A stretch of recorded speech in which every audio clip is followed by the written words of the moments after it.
Okay, તો મારા નવા વિડીયોમાં તમારું સ્વાગત છે કે ભાઈ ઇંગ્લિશ લિટરેચરની અંદર આજે આપણે ઇંગ્લિશ લિટરેચરની વાત કરીશું કે ઇંગ્લિશ જે સાહિત્ય છે તેની અંદર એક મહાન લેખક થઈ ગયા જેમનું નામ હતું સોફોક્લેસ. તેમને એક સરસ મજાની જે આપણે કહીશું કે ભાઈ નોવલ હોય છે એ લખી હોય છે જેનું નામ છે ઓડિપસ ધ ટ્રેજિક સ્ટોરી, એટલે કે ઓડિપસની જે આપણે કહીશું કે કરુણ જે આપણે કહીશું ઘટના. એ સ્ટોરી ક્યારેક તમે વાંચી હોય તો તમને ખબર પડે કે અંદર સારું એવું આપણે કહીશું કે જે કિસ્મત હોય છે, જે લક હોય છે, જે ડેસ્ટિની હોય છે એને બદલવાનો કેટલો પ્રયત્ન કરે છે, છતાં પણ જે કિસ્મત હોય છે અથવા જે પણ ડેસ્ટિની હોય છે એ બદલાતી નથી. ક્યારેક ક્યારેક જીવનની અંદર તમે જોયું હશે કે માણસ ખૂબ મહેનત કરે છે, પોતાની જે હકીકત હોય છે એ બદલવાનો પ્રયત્ન કરે છે, પરંતુ જે સત્ય હોય છે એને ક્યારે સ્વીકારતો નથી અને પોતાની જે હકીકત છે એ પણ બદલી શકતો નથી. એટલા માટે અહીંયા જે સ્ટોરી છે, સ્ટોરી દ્વારા તમને ઘણું બધું શીખવાનું મળશે. અહીંયા જે સ્ટોરી છે હું ટૂંકમાં તમને વર્ણીશ. ઓકે, તો સ્ટાર્ટ કરીએ કે ભાઈ થેબ્સ નામનું એક રાજ્ય હોય છે અને ત્યાં જે કિંગ લેયર હોય છે અને જોકાસ્ટા હોય છે, જે રાણી હોય છે કિંગ લેયરની, ત્યાં એક એમને ત્યાં પુત્રનો જન્મ થાય છે જેનું નામ તે ઓડિપસ રાખે છે. અને જ્યારે એ પુત્ર થાય છે ત્યારે એક ભવિષ્યવાણી થાય છે. એમના જે દેવતા હોય છે એ આવીને ભવિષ્યવાણી કરે છે કે ભાઈ તમારો જે પુત્ર છે, કિંગ લેયર જે તારો પુત્ર છે અને જોકોસ્ટા તારો જે પુત્ર છે એ તમારી જ નુકસાનનું કારણ બનશે. કિંગ લેયરની હત્યા કરશે અને જે જોકોસ્ટા છે એની જે માતા છે એની સાથે જ તે લગ્ન કરશે. કિંગ લેયર બહુ ચિંતિત થઈ જાય છે અને એ વિચારીને જે કિંગ લેયર છે તેને મારવા માટે એક ભરવાડને આપી દે છે, એક શેપર્ડને આપી દે છે. શેપર્ડના જે મનની અંદર નાનું બાળક જોઈને એના અંદર કરુણ ભાવ આવી જાય છે, દયા આવી જાય છે. એટલા માટે જે કિંગ લેયરે જે બાળક આપ્યું હતું શેપર્ડને, ભરવાડને, એ તેને મારતો નથી, તેની હત્યા નથી કરતો. અને બાજુમાં જ એક બીજું રાજ્ય હોય છે એથેન્સ નામનું. તે રાજ્યની અંદર જે ઓડિપસ હોય છે તેને આપી દે છે. ઓડિપસને જે બીજા જે રાજા છે, રાણી છે, એનું પાલન પોષણ કરે છે, એને મોટો કરે છે. પરંતુ ઓડિપસના અંદર હજી પણ એના જે કહીશું કે ભાઈ અંદર જે એની ડેસ્ટિની ખેંચી રહી હતી, એટલા માટે પોતાના ઘરથી એ મુસાફરી કરવા માટે નીકળી જાય છે. પોતાના રાજ્યમાં ફરે છે અને બીજા રાજ્યમાં તે નીકળે છે. ત્યાં તે જાય છે અને એક રાજા હોય છે, એક રાજા સાથે એની મતભેદ થઈ જાય છે, એનો ઝઘડો થાય છે.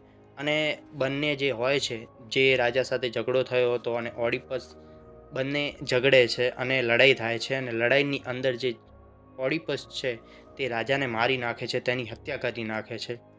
પછી શું થાય છે કે ભાઈ ત્યાં જે રાજા છે, મીન્સ કે જે રાજ્યના જે રાજાને મારી નાખ્યા હતા તે થેબ્સના રાજા હતા. અને ઓડિપસને ખબર નથી હોતો કે એ પોતાનો જ પિતા હતો. અને ત્યાંની જે દેવી છે ત્યાં તે જાય છે, તે થેબ્સના જે રાજાને મારી નાખ્યા હતા. એટલે ત્યાં જે દેવી હોય છે, દેવી જે એને કહીશું કે ભાઈ કોયડા આપે છે, પઝલ આપે છે. આપણે કદાચ તમે જોયું હશે મહાભારતની અંદર પણ એક સીન છે કે ભાઈ યક્ષ આવે છે અને યુધિષ્ઠિરને પ્રશ્ન પૂછે છે, યુધિષ્ઠિર તેનો જવાબ આપે છે. એવી જ રીતે જે ઓડિપસ છે, જે દેવી છે, દેવી ઓડિપસને પ્રશ્ન પૂછે છે અને ઓડિપસ પોતાની બુદ્ધિશક્તિ પ્રમાણે જે દેવી હોય છે એના પ્રશ્નનો સારી રીતે જવાબ આપે છે. ઓડિપસના જવાબ સાંભળીને જે દેવી છે અને જે ત્યાંની જે પ્રજા છે એ બહુ ખુશ થઈ જાય છે. એટલે થેબ્સનો રાજા ઓડિપસને બનાવી નાખે છે અને પોતાની જે માતા છે એની સાથે જે જેકોબ્સ હતી એની સાથે જ જે ઓડિપસના લગ્ન કરાવી દે છે. ઓડિપસને ખબર નથી હોતો કે આ જે મારી માતા છે. ઓકે, એમના પછી એક સમય એવો થાય સેપની અંદર એક રોગચાળો ફાટી નીકળે છે. ત્યારે જે ભરવાડ હતો એ એક તબીબને, ડૉક્ટરને લઈને આવે છે. ડૉક્ટર જે અંદર જે લોકો જે બીમાર હતા તેમને સાજા કરે છે. પછી જે ભરવાડ છે એને ખબર પડી જાય છે કે ભાઈ આ જે છે આ કિંગ લેયરનો જ પુત્ર હતો અને પોતાની માતા સાથે લગ્ન કર્યા છે. જે પ્રજા છે, પ્રજામાં જે આપણે કહીશું કે જે હ્યુમર્સ છે અથવા જે પણ વાત છે એ ફેલાઈ જાય છે. ત્યારે જે કિંગ છે, જે ઓડિપસ છે, એને પણ ખબર પડી જાય છે. જે એની માતા હતી, જે એની સાથે લગ્ન કર્યા હતા એના પુત્ર સાથે, એને પણ ખબર પડી જાય છે.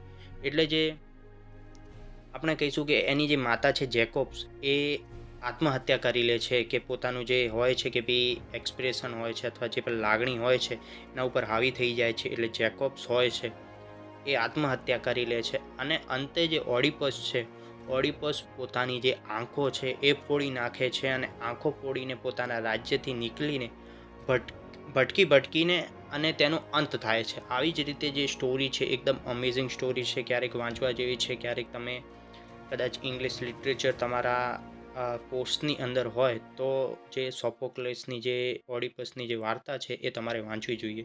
સરસ મજાની સ્ટોરી છે. આ સ્ટોરીની અંદર શું બતાવ્યું છે કે માણસ કેટલો હોય છે કે ભાઈ પોતાની જે કિસ્મત હોય છે, ડેસ્ટિની હોય છે, બદલવાનો પ્રયત્ન કરે છે. જે કિંગ લેયર હતો એને ભવિષ્યવાણીને બદલવાનો પ્રયત્ન કર્યો હતો. પછી જે આપણે કહીશું કે ભાઈ જે ઓડિપસ હોય છે એને ખબર છે કે ભાઈ પોતાની ડેસ્ટિની તરફ ખેંચાય છે અને અંતે જે થવાનું હોય છે એ થઈ જ જાય છે. આપણે કહીએ છીએ ને કે ભાઈ જે લખેલું હોય છે એ થાય છે અને પહેલાંથી જ બધું નક્કી હોય છે ને અહીંયા જે સ્ટોરી હોય છે એનો અંત આવે છે. ઓકે, તો એવા જે વિડીયો છે આપણે લાવતા રહીશું અને તમારા નોલેજની અંદર વધારો થાય એવું આપણે જે કન્ટેન્ટ હોય છે એ તમને આપીશું. ઓકે,